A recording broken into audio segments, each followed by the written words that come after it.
Bautista. Gracias también por la invitación y la coordinación general, tanto a Juan Bautista como a Alonso, que nos han estado organizando por bastante tiempo, tan cuidadosamente, esta semana, y empezando con el primer día, con el tema de la Biblia, ¿no? Biblia, perspectivas bíblicas y diversidad sexual. Bueno, yo voy a moderar entonces esta segunda parte del panel, pero como introducción quería remarcar algunas claves, dos cosas principales. Un acercamiento al contexto cultural antiguo de Medio Oriente y reforzar algo sobre el contexto de relectura actual de los textos bíblicos, que ya algo se dijo, especialmente Lucía al principio cuando habló de la hermenéutica. ¿A qué me refiero con el tema del acercamiento al contexto cultural antiguo de Medio Oriente? Es que la Biblia no nos llega a nosotros, el Antiguo Testamento, especialmente la Biblia hebrea, no nos llega directamente desde su origen, ¿no? Y tener conciencia de que estamos a una gran distancia, tanto temporal como geográfica.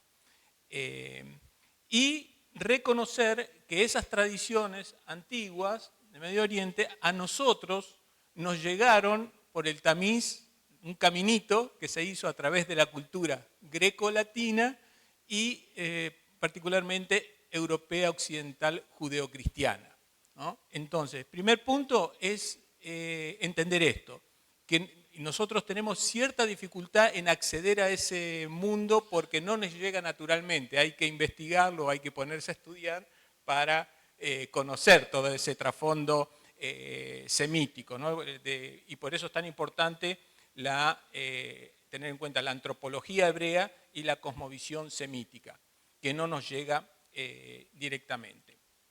Está todo en la tradición judeo-cristiana occidental medio filtrado, pasado por el tamiz de para caracterizarlo de alguna manera, este dualismo antropológico en el mundo judeo-cristiano occidental y greco-latino.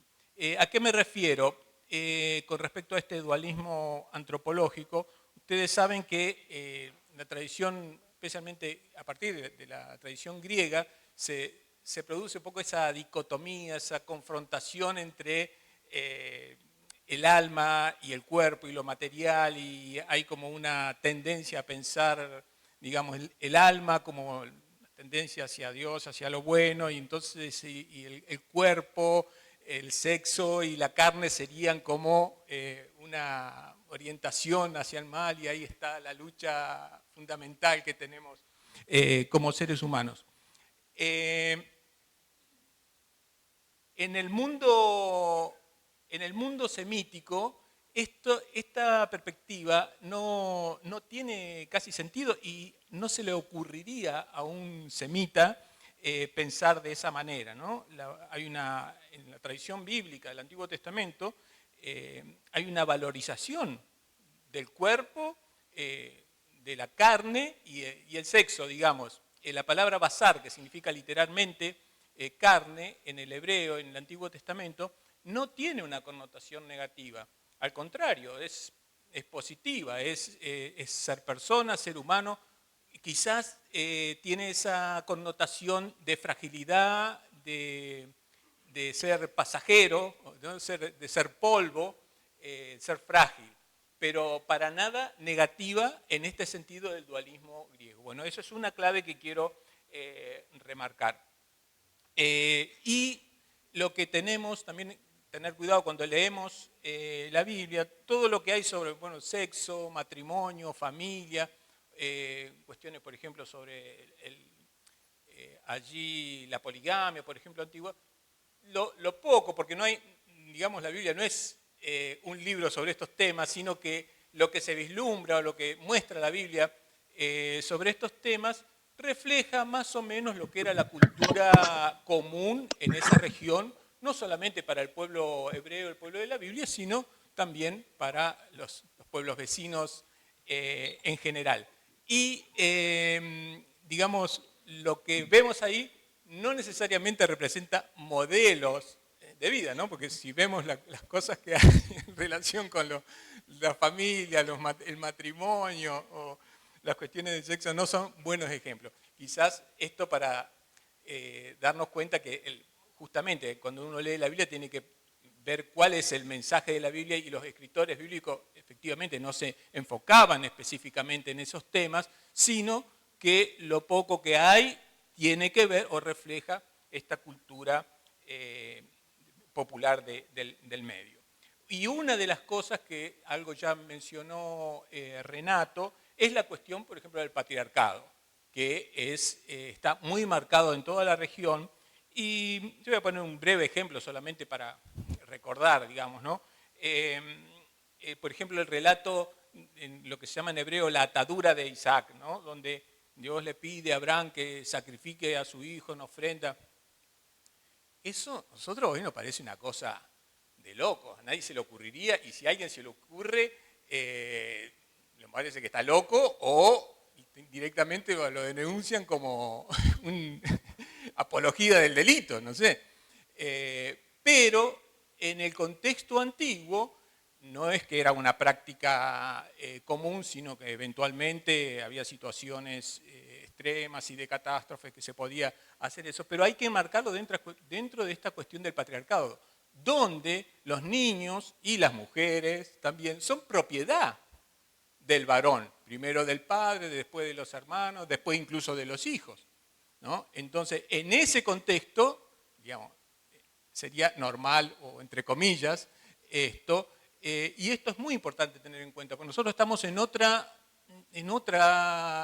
digamos, cosmovisión cultural, y nos cuesta mucho entender esto. Pero fíjense, le pongo por ejemplo este texto de Génesis 22, que es el relato de la atadura de Isaac, porque es un texto que ha marcado la tradición judía y cristiana, está en el centro de la interpretación teológica incluso del Nuevo Testamento, ¿no? Así que fíjense. El segundo aspecto que yo quisiera remarcar, de alguna manera desgranando un poquito lo que dijo mi colega Lucía al principio, que tiene que ver con la relectura actual de los textos bíblicos, algunas claves de lectura bíblica liberadora latinoamericana. Nosotros decimos, bueno, hay como un desarrollo histórico y de convergencias con las teologías de la liberación, cuando hablamos de teología de género, teologías feministas o de las nuevas masculinidades. Es verdad que la teología de la liberación, digamos, explicitada a partir de la década del 60, 70, por teólogos y biblistas latinoamericanos, puso en un principio un énfasis muy fuerte en todas las cuestiones, podemos decir, socioeconómicas, y el tema de la justicia, la opción con los pobres, por y con los pobres. Pero eso con el tiempo, los años posteriores, se fue desarrollando también y convergiendo con otras, digamos, perspectivas afines, como por ejemplo, nombradas las teologías y las hermenéuticas feministas en clave de diversidad sexogenérica, las nuevas masculinidades. Y hay que tener cuidado también que no podemos decir que las teologías o las hermenéuticas feministas son hijas de la teología de la liberación, porque tienen un recorrido bastante anterior, sino tendríamos que decir que son afines y por eso convergen. No es que nacieron con la teología de la liberación, sino que podemos decir que son afines y tienen afinidad en esa, podemos decir, en esa lectura de la sospecha, ese enfoque crítico de la hermenéutica y la tradición teológica tradicional. Y, por ejemplo, otras claves como la cuestión ecológica, la defensa del medio ambiente, y allí tenemos desde San Francisco, Leonardo Boff, el mismo Papa Francisco, que pone esto en el centro de nuestros debates actuales, tanto desde la perspectiva bíblica como de las perspectivas teológicas.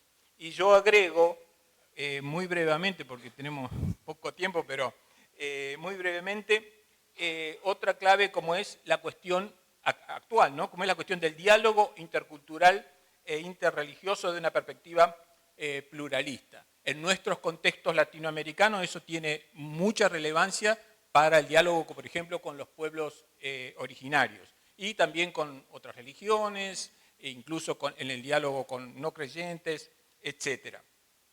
Y un último punto que yo quiero hacer énfasis como clave de lectura convergente en todo esto, es la crítica de la violencia en sus diferentes formas.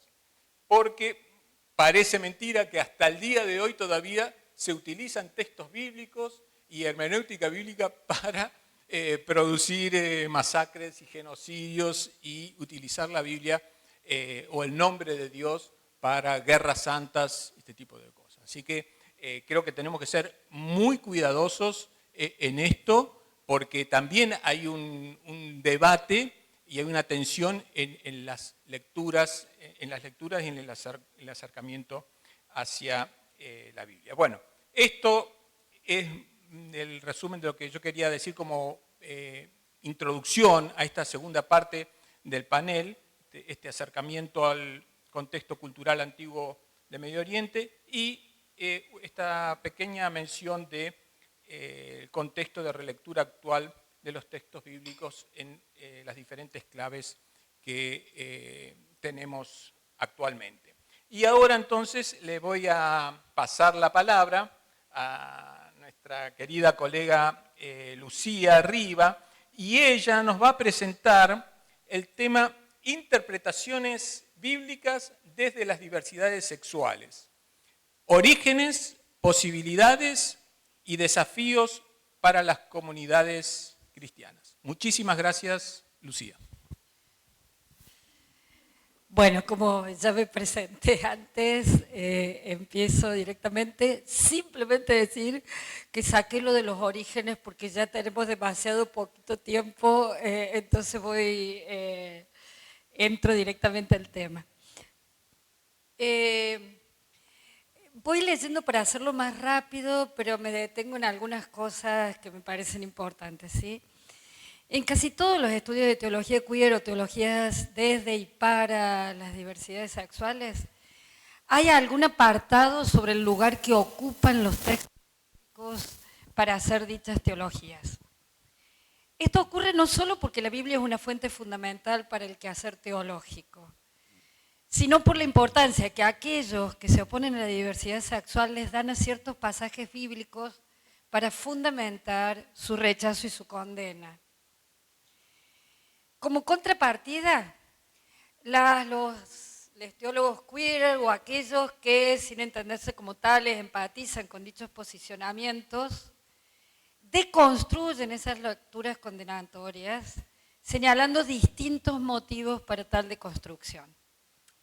Así, estos teólogos proponen nuevas lecturas bíblicas en las que redescubren relatos, personajes, imágenes de Dios o de Jesucristo considerados positivos en relación a personas que hoy podríamos incluir en lo que llamamos el colectivo LGTBIQ+.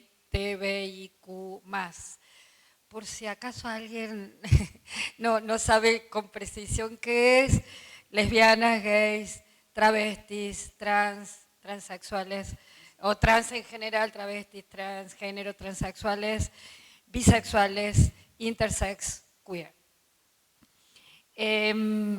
Estos dos términos que he destacado de construir las lecturas condenatorias y proponer o construir nuevas lecturas bíblicas serían las dos partes en las que organicé esta presentación. Desde una hermenéutica queer no solo proponen visibilizar dichos textos, sino también leen los demás pasajes bíblicos desde un posicionamiento que les permite resignificarlos, sacando otras consecuencias distintas a las que habitualmente se acostumbra si quienes leen dichos pasajes lo hacen como personas cis heteropatriarcales. ¿Qué quiero decir con esto? No solo bucean en la Biblia para decir, a ver, estos textos están con una mirada sesgada, vamos a releerlos. Hacemos una crítica y deconstruimos estas miradas sesgadas. Acá en estos otros aparecen personajes que